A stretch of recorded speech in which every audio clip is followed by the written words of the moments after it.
Welcome back to the Buck Stops here. Mother Teresa, one of the most beloved figures of India, so much so that we often forget that she was not born in India. She was actually born in Albania. In fact, Mother Teresa only took Indian citizenship in 1948. But now a new controversy is brewing. Albania says that they would like Mother Teresa's remains to be handed over to that country.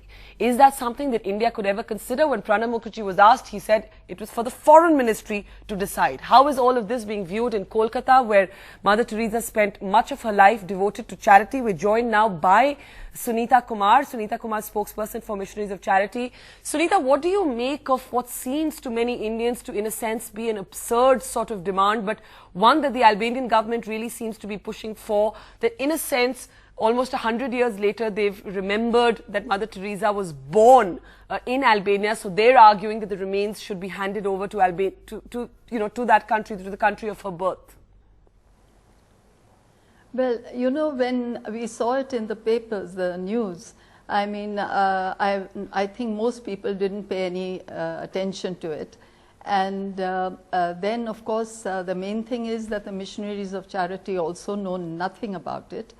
I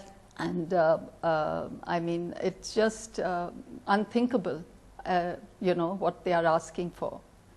But Sunita, does it raise interesting questions at all about nationhood, identity, whether a birthplace should define where you belong, or whether it's your adopted country? These are questions that come up again and again in India in many different ways. You know, the foreign origin issue used to be part of our politics at one time.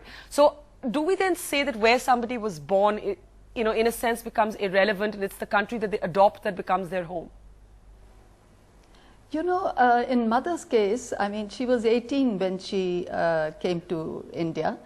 And ever since then, I mean, this was her home. She always considered India basically her home. And wherever she was sick, you know, out of the country, and everything, I mean, I would contact her and, you know, ask if there was anything one could help her with. And she just said, I want to be home, take me home. That's very moving, Sunita, but do you know, any special memories that you can share, in a sense that did she have a sense of nationhood, or in a sense because of her work with the destitute and the poor, did she in a sense feel like a global citizen? I mean, in her mind, was she Indian or was she a citizen of the world? Oh, I think she was 100% an Indian. That goes without saying. Okay, we'll come back to you, Sunita. Let me go across now to one of the country's best-known photographers, Raghu Rai, who spent many years documenting Mother Teresa through photographs.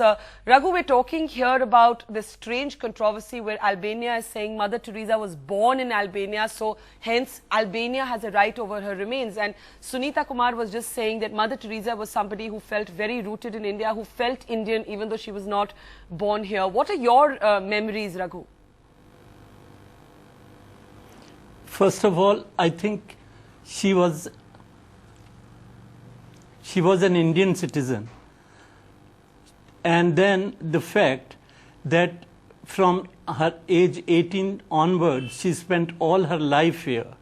I can, you know, just tell you one little story. I was photographing Mother in old people's home.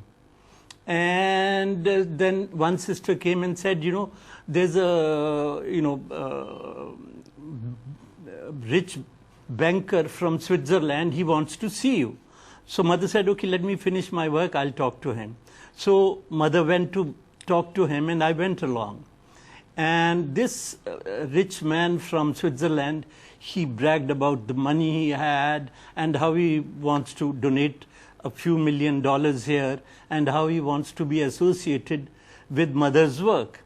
So Mother, you know, felt the, you know, inner feel of the whole thing, and she didn't like the idea, the way he proposed it.